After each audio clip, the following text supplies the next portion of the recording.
So ఇక్కడ PCC అధ్యక్ష పదవి కూడా ఖాళీ కాబోతున్నది, రేవంత్ పదవి కాలం కూడా ముగియబోతున్నది. సో ఇక్కడ ఏమైనా బీసీకి అవకాశం ఇచ్చే ఛాన్స్ ఉందా? అంటే బీజేపీ ఇచ్చేదాన్ని బట్టి వీళ్ళు ఇచ్చే అవకాశం ఉందా, లేదు కాంగ్రెస్ ఒకే లైన్తో ఉన్నదని మీరు అనుకుంటున్నారా? అంటే ఇప్పుడు ఇక్కడ ఉన్నటువంటిది ఏదైతే కనపడుతున్నదో ఆల్రెడీ మనకు కనపడే దాంట్లో బీసీలలో 3-4 ప్రయత్నం చేస్తున్నట్టు కనపడుతుంది. మహేష్ కుమార్ కానీ ఇట్లా కొంతమంది వినపడతా ఉన్నది. డిఫరెంట్ క్యాస్ట్ కంపోజిషన్లో వాళ్ళు ప్రయత్నాలు చేసుకుంటా ఉన్నారు.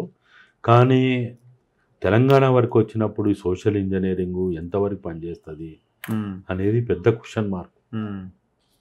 అందులో జగన్మోహన్ రెడ్డి ఆంధ్రప్రదేశ్ ఎక్స్పెరిమెంట్ చూసిన తర్వాత ఇక్కడ తెలుగు రాష్ట్రాల్లో సోషల్ ఇంజనీరింగ్ పనిచేయదనేది ఇప్పుడు సమీక్ష జరుగుతున్నది. Okay, Jaganmohan Reddy social engineering కాంటెస్ట్లో చాలా చేసిండు, చాలా ప్రయత్నాలు చేసిండు. ఓకే, దాన్ని బేస్ చేసుకొని చాలా అంతర్లీనంగా చర్చలు చేసిండ్రు. అక్కడ సక్సెస్ కాలే. ఇక్కడ కూడా జరుగుతా మరి ఎవరిని ఈటలని ముఖ్యమంత్రి క్యాండిడేట్గా అనౌన్స్ చేసినా, మాట్లాడినా, చూపించినా రిజల్ట్ రాలే.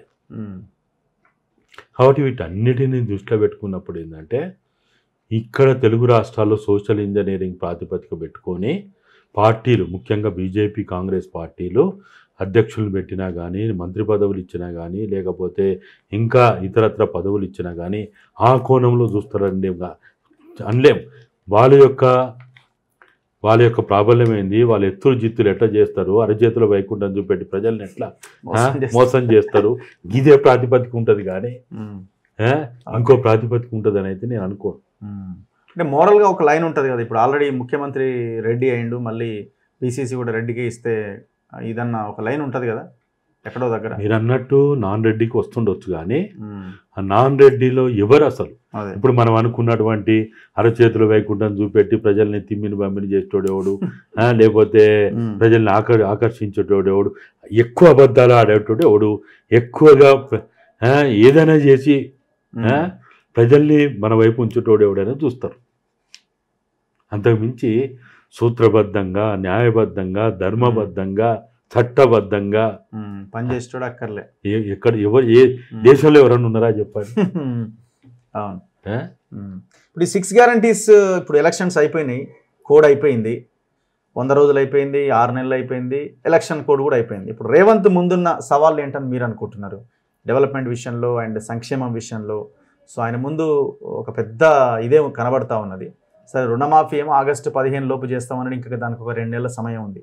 ఇప్పుడు రైతు భరోసా ఇవ్వాలి, పెన్షన్లు ఇవ్వాలి, రేషన్ కార్డులు ఇవ్వాలి, అండ్ ఇవన్నీ రేవంత్ ముందున్నాయి. ఈ సవాళ్ళని ఎట్లా ఆయన అధిగమించడానికి అవకాశం ఉందని మీరు అనుకుంటున్నారు? ఇప్పుడు కేంద్రంలో సంకీర్ణ ప్రభుత్వం అయినప్పటికీ మోడీ, అమిత్ షాల నాయకత్వంలో ప్రభుత్వం రావడం అనేది అది మొట్టమొదటి సమస్య ఆయనకి, రేవంత్ గారు. రెండవ సమస్య పక్క రాష్ట్రంలో, తెలుగు రాష్ట్రంగా చెప్పబడే ఆంధ్రప్రదేశ్లో చంద్రబాబు నాయకత్వంతో కూడినటువంటి ప్రభుత్వం ఏర్పాటు కావడం రెండో సమస్య ఆయనకి.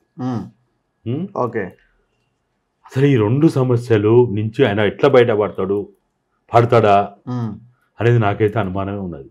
ఓకే, పక్క రాష్ట్రంలో జగన్మోహన్ రెడ్డి వచ్చుంటే తెలంగాణ సెంటిమెంటో అవో ఇవో వాడుకొని కాలయాపనం చేయడానికి, తన ఇచ్చిన హామీలని పోస్ట్ పోన్ చేసుకోవడానికి అవకాశం ఉండే. ఇప్పుడు అది కూడా లేకుండా పోయింది. పక్క రాష్ట్రంలో చంద్రబాబు రావడం వల్ల ఇప్పుడు ఆయన ఏం చెప్పుకోవాలా?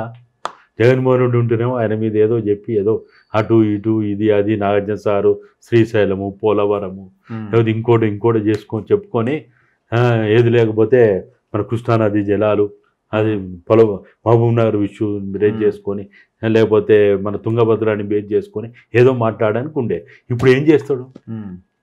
తుంగభద్ర మీద మాట్లాడలేవు, గోదావరి మీద మాట్లాడలేవు, కృష్ణా మీద మాట్లాడలేవు, లేకపోతే ఇంకా దేని మీద మాట్లాడాలి? ఇక సెంటిమెంట్ ప్రాతిపదిక లేని నాగార్జున సారు కుడి ఎడమ కాలువ గొడవ నడుస్తుంది. రేపు ఆయన ఇప్పుడు ఎట్లయితే మాట్లాడింది, ఇప్పుడు అక్కడ రేపు మీరు చూడండి, రేపు రానున్న రోజుల్లో నాగార్జున సారు ఏదైతే విషయం ఉందో పెద్ద విషయమే కూర్చుంటుంది దాంట్లో. మాట్లాడాల్సి వస్తుంది, మాట్లాడతారేమో, చూద్దాం అప్పుడు. అంటే ఇవన్నీ కూడా ఏంటంటే ఆయనకి చాలా క్లిష్ట సమస్యలు తెచ్చిపెట్టే ఇష్యూస్ అని చెప్తున్నా నేను. మరి వీటన్నింటి ఎట్లా బయటపడతాడు? ఎప్పుడు కూడా ఒక ముఖ్యమంత్రికి రాజకీయపరమైన అంశాలు ఎప్పుడు వెంటాడుతూ ఉంటాయి, నిమిషం వెంటాడుతూ ఉంటాయి. అవును. అభివృద్ధి ఒకవైపు ఉంటుంది, సంక్షేమం ఒకవైపు ఉంటుంది, వీటన్నిటితో పాటు తన కోటరీ ఒకవైపు ఉంటుంది. ఇన్నిటిని సాటిస్ఫై చేయాలంటే ఎట్లా చేస్తాడు అనేది మామూలు విషయం కాదు ఇది. మళ్ళీ ఇప్పుడు ఇవన్నీ ఇంప్లిమెంట్ చేయాలా, డెవలప్మెంట్, సంక్షేమం ఎక్కడి నుంచి చేస్తాడు, ముందుకు తీసుకెళ్ళాలి, ఏమున్నా చేయడానికి. సరే ఇవి ఛానల్ పేర్లతోటి కేసీఆర్ నోటీసులు ఇతరత్ర 3-4 రోజులు, వారం రోజులు, నెల రోజులు ఇవి పైకి కనపడుతుంటాయి. ప్రజల్లో వచ్చే అసంతృప్తిని నువ్వు ఎట్లా ఎదుర్కొంటావు? ప్రజలు ఇవన్నీ ఏం పట్టించుకోరు. ఈనాడు ఏదో వింటారు, చూస్తారు, చదువుతారు, అయిపోతుంది అది. ఇప్పుడు ప్రజలకు ఇప్పుడు ఏం కావాలా? విద్యార్థులకేమో పాఠశాలలు, కళాశాలలు, యూనివర్సిటీలు ఇది కావాలా? రైతులకు ఏం కావాలా? నీ రుణమాఫీ, మీరు రైతు భరోసాను కూడా పక్కన పెట్టి ఫస్ట్ ఇమ్మీడియట్గా విత్తనాల సమస్యను నువ్వు ఎట్లా పరిష్కరిస్తున్నావు? అరే వాడు డబ్బులు పెట్టి కొనుక్కుందామన్నా కానీ అది కల్తీదా తెలియదు, కల్తీగాందని తెలియదు, ఇష్టం ఎంఆర్పి రేటు కంటే మించి బయట అమ్ముతున్నారు, దాన్ని కట్టడి చేసేటోళ్ళు లేడు, దాని గురించి ఎవరు మాట్లాడేటోళ్ళు లేడు. ప్రజలు వాళ్ళ సమస్య ఉన్నప్పుడు ఆ సమస్యకి ప్రభుత్వం అనే యంత్రాంగం అనేది లేకపోతే వ్యవస్థ అనేది ఎక్కడ నాకు సాయం చేస్తుందో చూస్తాడు. అగ్రికల్చర్ డిపార్ట్మెంట్ ఇవాళ నాకు సాయం చేస్తుందా లేదా, నన్ను వెన్నంటి ఉందా లేదా? ఇష్టం వచ్చిన రీతిలో వ్యాపారస్తులు విత్తనాలు అమ్ముతుంటే కట్టడి చేసేవాడు ఎవడు అసలు? అక్కడ నీ టాస్క్ ఫోర్స్ ఎక్కడ పోయింది, నీ పోలీస్ ఎక్కడ పోయింది, నీ యంత్రాంగాలు అన్నీ ఎక్కడ పోయినాయి? ఎవడు పట్టించుకోవాలి దాన్ని?